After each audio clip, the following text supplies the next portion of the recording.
different disciplines. We had practitioners taking piano wire and applying them with clockwork springs, springs that were pulled out of old pocket watches. And no one really sat back and said, this is the start of something big. Orthodontia is really important, and we have to develop a materia medica specific for the needs of this science. Very few people would use the word science in the same sentence as orthodontia. So Angle was really a trailblazer. While he had given the presentation throughout the Midwest, this was the first national audience that he gave the presentation. And at the conclusion of the presentation, it was met with a lot of sarcasm. They really weren't necessarily in agreement with the things that he said, and it upset him. And some historians believe that it had a lot to do with the personality that he developed, whereby he became antagonistic towards people about his viewpoints. He was very adamant in what he believed, and he believed that everything he did was right. And when that wasn't received well in Washington, D.C., people believe it had an effect on him. And that presentation subsequently became the first edition of his book, Malocclusion of the Teeth.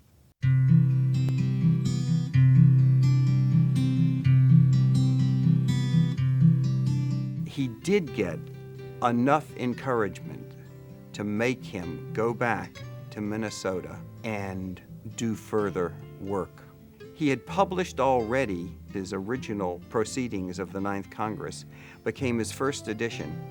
At the same time, he made a connection with Wilmington Dental Manufacturing Company in Philadelphia, remember his home state, to sell the accoutrements, the appliances and instruments that he developed to support this system that he was publishing.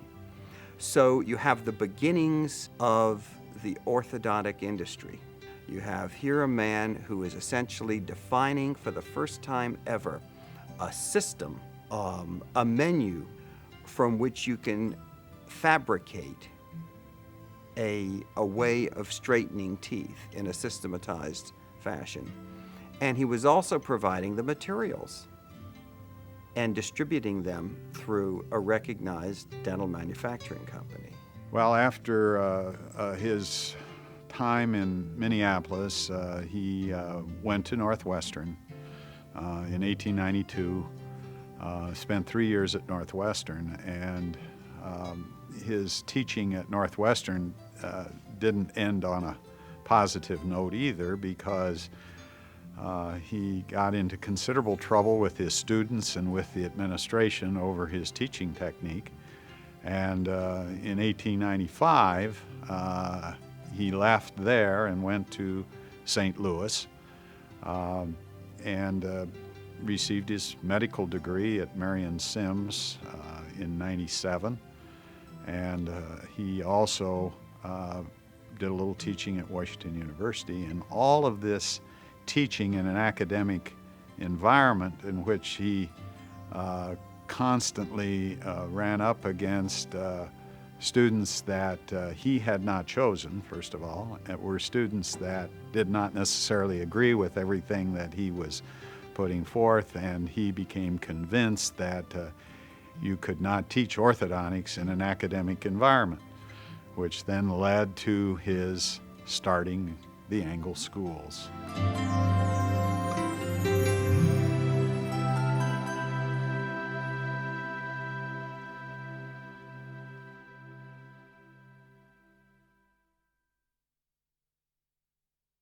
He wasn't one that appeared to stay in any one place too long. He had formed opinions that orthodontics, needed to be separate from dentistry, and could not convince, the deans of the school to do that or to provide the adequate curriculum time, and so he seemed to move around quite a bit from university to university trying to find, an adequate place to teach. He finally decided that he would start teaching out of his practice in St. Louis. And during that transition, Anna must have followed him at some point. We're not sure directly or not. And then herself, pursued dental school at the University of Iowa. And then I believe even was an official graduate of Engel's school in 1907. So she was well versed in dentistry and orthodontics, and then of course was worked side by side with him doing all his correspondence, and many people think providing a lot of support to students who felt overworked or underappreciated, and so they seem to have been a wonderful team in what they were doing for orthodontics. He practiced from 1896 to 1900 before he formed the first school in St. Louis. He had his own office there, and Anna was his assistant. We know, I'm sure he practiced after that, even though he formed the school. He had his own practice. He must have had in order to survive.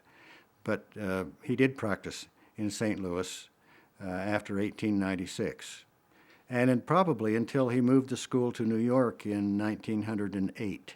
And he formed alliances with Washington University's School of Dentistry, too. But that soon wore on him, because during this time he was giving quite a number of lectures back east and in the Midwest, and he received quite a bit of correspondence from all over the world. The word was getting out that Edward Hartley Engel was the most progressive clinical practitioner of orthodontia in the world. And he loved it. He loved that recognition. And it spurred him on to even greater improvements in his techniques and in his writings. In 1895, and 94 and 95, he switched publishers. The publisher of his book became S.S. White Dental Manufacturing Company, also in Philadelphia, the leading manufacturer in dentistry at the time. And S.S. White also got the contract to distribute Edward Engel's appliances. Nearly all of his original appliances were made by the S.S. White Company. In fact, when I was at school up at Washington, we were trained in the old precious metal band technique. And the brackets and the little weenies that we soldered on the bands and so on, those were all made by the S.S. White Company. When I first started practicing, most of those materials were supplied by the S.S. White Company. He had made in Chicago, to very scrupulous standards, all these appliances, and he would receive them from Chicago, then inspect each and every package.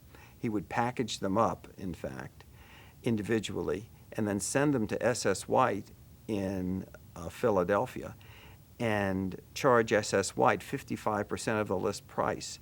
And S.S. White would then sell them for the full list price and make 45%. So the E.H. Engel Regulating Company became quite a substantial business.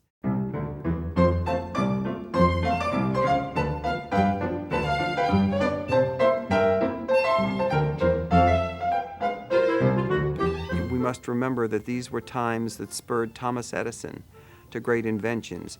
The Americans in the late 19th century felt like we were the successors to the Greeks in terms of the grand ideals and the great democratic nation state.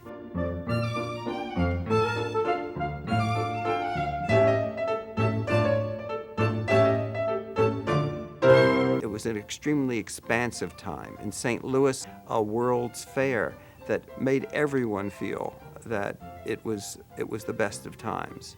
And Edward Engel reflected this in his behavior, and he was indeed a great self-made success. So Engel felt strongly that orthodontics was so different, that required such a different mindset, that it should be practiced exclusively. And in 1900, he himself says and it's recorded in his wife's recollections, that in 1900 he was one of only 2 or 3 exclusive orthodontists in the world. And by 1907, after 6 years of graduates from his Angle School of Orthodontia in St. Louis, they were proud to say that there were over 60 exclusive orthodontists in the world, and they were all trained by Edward Hartley Angle.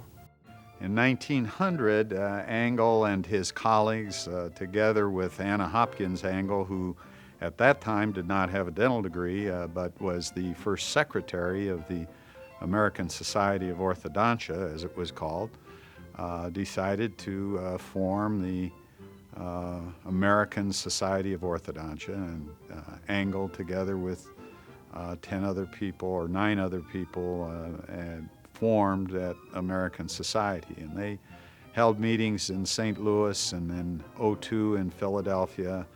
And Angle, of course, had a very prominent part in the presentations at those meetings. Again, not always universally received with a lot of accolade. One of the most interesting connections internationally for Edward Angle was his education of William George Law, the founder of the European Orthodontic Society. And Law graduated from the University of Michigan in 1899, practiced for a couple of years in Flint, Michigan, and then decided to take the Angle course, graduating in St. Louis in 1903. And then Law decided to move to Berlin and set up a practice. And in Berlin, after being there for 3 or 4 years, he developed the idea of starting the European Orthodontic Society, and together with Grunberg, who had also taken the Angle course, and Pfluger, who also took the Angle course, and James Quintero, who was active in France and had been an Angle graduate as well. And Quintero started the SSFODF, the main French society for the scientific study of orthodontics. So Angle's now had a direct impact in starting the society in the United States, European Orthodontic Society, and also the French Society. He obviously had an impact on Teraki in Japan, one of the instigators of the Japanese Orthodontic Society in 1926. He had impact on Stanley Wilkinson, who the Wilkinson Oration is given in Australia. He had impact on Thornton Taylor, Andrew Thornton Taylor, who restarted the Australian Society, and of course his ties with Begg. Begg also studied under Angle before he developed his own ideas later on in Australia. And only one step removed, Spencer Atkinson, who studied under Angle, is really regarded as one of the instigators and father of the Mexican Society. His book, his 6th edition, went on to be translated in several languages, German especially, since many of his students beginning in 1900 were from all countries of the world. His fame grew. He went to Europe to lecture. He had students from Japan and Australia. These students, many became members of the new society, and by 1905 there was controversy over extraction versus non-extraction, a major issue at that time, and Angle felt very strongly, as we all know, about the advisability of not removing teeth. And the other thing that was true about Angle was that he didn't like to be challenged. A young Englishman by the name of Herbert Visick challenged that.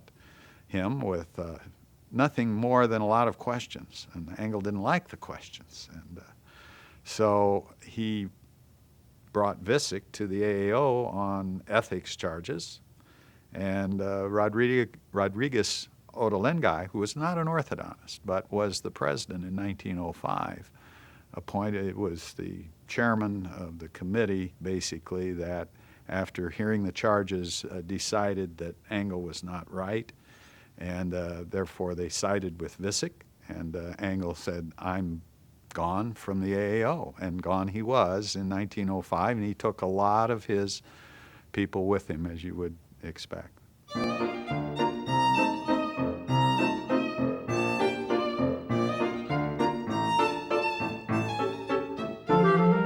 He went to New York City and settled in Larchmont, New York. And in New York, he was cajoled into teaching a course. And Engel, even though he stated he was going to retire and part of it was his health, he couldn't say no, and he did set up a course in New York City and took quite a few East Coast students. Then, after a year, he found the ideal property in New London, Connecticut, not too far from the coast. I'm almost certain that he was creating new appliances in his mind all the time that he was in St. Louis. But the E-arch, the old E-arch, was the main appliance taught